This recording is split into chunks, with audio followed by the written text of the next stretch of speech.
नमस्कार, स्वागतम। आज पपीता के विषय में चर्चा करेंगे।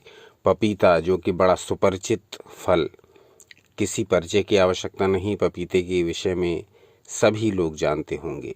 तो पपीता चाहे कच्चा हो या पक्का, अपने आप में बड़ा ही लाभदायक फल, विशेष तौर से पाचन तंत्र के लिए पेट पर इसका इतना अच्छा प्रभाव होता है कि ये संपूर्ण पेट के अंगों को प्रभावित करता है और पाचन तंत्र को एकदम दुरुस्त रखता है।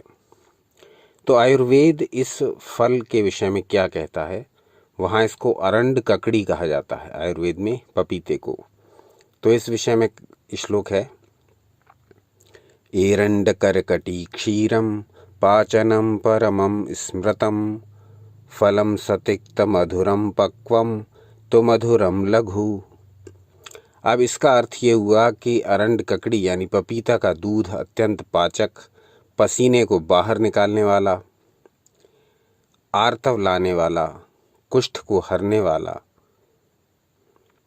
होता है। इसके विषय में जो और जानकारी है वो ये है कि ये हल्का, तीखा, कड़वा, तिक्त रसयुक्त, उष्णवीर्य यानी गर्म प्रवृत्ति का, गर्म, पाचक, हृदय को हितकारी, कफ और वात का नाश करने वाला फल है। ये फल पकने पर मीठा हो जाता है, स्वादिष्ट हो जाता है, पित्त का नाश करने वाला हो जाता है। ये हमारे लीवर के लिए बड़ा हितकारी है, मूत्र को लाने वाला है, कफ को बाहर करने वाला है, रक्त दोष यानी हमारे ब्लड को प्योरीफाई करता है, रक्त दोष को दूर करने वाला है, चर्म रोग का नाश करने वाला है, कब्ज, कॉन्स्टिपेशन, अग्निमांद यानी मंद अग्नि यानी कि पाचक अग्नि यदि हमारी मंद है तो उसमें भी ये लाभ करता है, और पाइल्स यानी बवासीर का नाश करने वाला है। तो पपीता अपने आप में बहुत ही गुणकारी फल है और हमें चाहिए कि हम इसके नियमित प्रयोग से इसका पूरा लाभ उठाएं। तो इसके विषय में जो इसको अलग अलग भाषाओं में पपीते को कहा जाता है उसका पूरा वर्णन आपकी स्क्रीन पर प्रदर्शित हो रहा है। लगभग सारे भारतवासी इस फल से परिचित हैं, लेकिन ये फल मूल रूप से भारत का नहीं, ये ब्राज़ील का है फल। और ब्राज़ील देश में भी जो वहाँ के आदिवासी जो ट्रेडिशन है ये वहाँ से प्रारंभ हुआ, लेकिन अब ये भारत में इतना अधिक प्रचलित हो चुका है कि अब ये भारत के लगभग प्रत्येक भाग में पैदा किया जाता है। वृक्ष होते हुए भी इस वृक्ष की आयु 4-5 साल की ही होती है। अब देखते हैं कि ये किस प्रकार से हमें लाभ करता है। तो इसका जो मुख्य तत्व है वो है पेपेन। पेपेन इसका मुख्य तत्व जो है, इसके कारण ही इसको पपाया कहा जाता है। अब देखते हैं ये किस किस प्रकार से किस किस अंग में हमारे लाभ करता है। तो उदर के लिए यानी पेट के लिए जो इसका लाभ है वो ये है कि ये हमारे पाचन तंत्र को स्ट्रॉन्ग बनाता है, हमारे लीवर को बल देता है। तो जैसे हमें लीवर की कमजोरी की शिकायत है तो हमें पपीते का सेवन नित्य प्रति करना होगा। हमें कॉन्स्टिपेशन की शिकायत है तो हमें पपीते का सेवन नित्य प्रति करना होगा। इससे स्प्लीन की जो समस्या होती है, तिल्ली की समस्या, उसमें भी लाभ मिलता है। संपूर्ण पाचन तंत्र के लिए बड़ा लाभकारी फल है ये पपीता। इसके अतिरिक्त यदि दस्त लग जाते हैं तो कच्ची अरंड ककड़ी यानी कच्चे पपीते को पानी में उबाल करके खाना चाहिए। दाद की समस्या होती है तब कच्चे पपीते का दूध उस दाद प्रभावित स्थान पर लगाना चाहिए, उससे धीरे धीरे दाद जड़ से नष्ट हो जाता है। जहाँ भी दाद है, रिंगवर्म की प्रॉब्लम है स्किन पर, वहाँ आपको कच्चे पपीते का दूध नियमित रूप से लगाना है, धीरे धीरे दाद गायब हो जाएगा।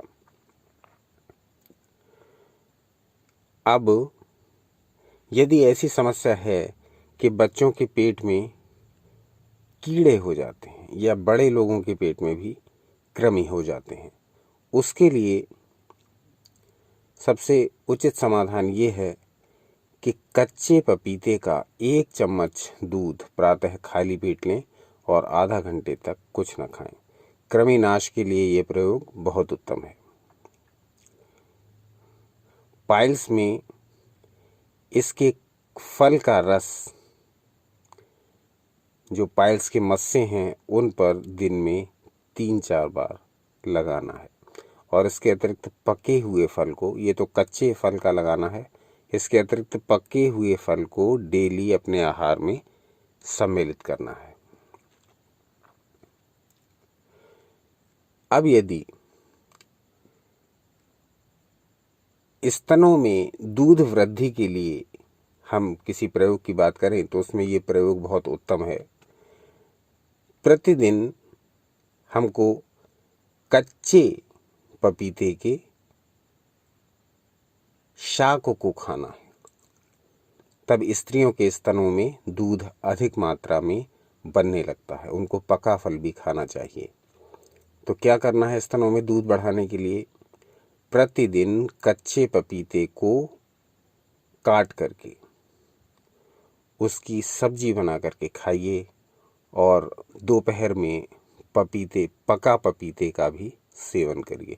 तो इससे स्तनों में दूध वृद्धि होने लगती है। तो ये थे पपीते के कुछ विशिष्ट प्रयोग।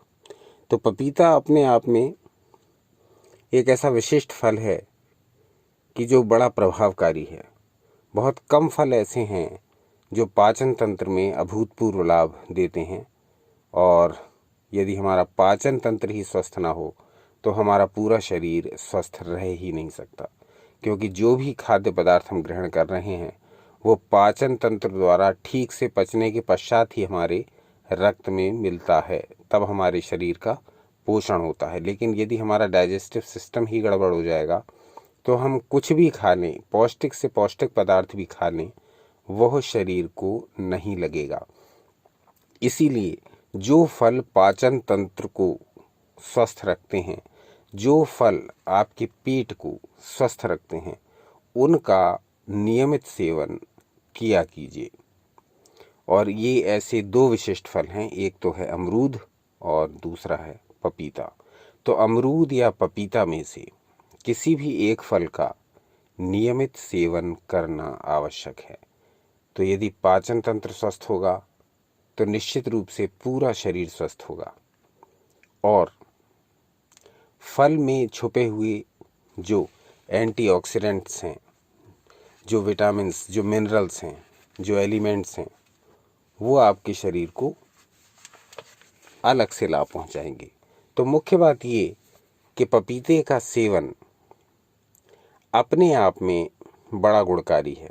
दूसरा प्रयोग इस प्रकार से कर सकते हैं, जब सीज़न का पपीता, पूरे सीज़न आप इसको सुखा करके भी रख सकते हैं। पपीते को लाइए और इसको छाया में सुखा लीजिए। इसका चूर्ण बना करके आप रख सकते हैं और उसको वर्ष भर प्रयोग कर सकते हैं। तो इससे जो कि सीजन में पपीता न मिलने की समस्या है वह भी दूर हो जाएगी। इसका पाउडर करके रख सकते हैं। देखते रहिए आपका अपना चैनल ज्ञान गंगा प्रवाह। कल पुनः उपस्थित होंगे किसी नए विषय के साथ।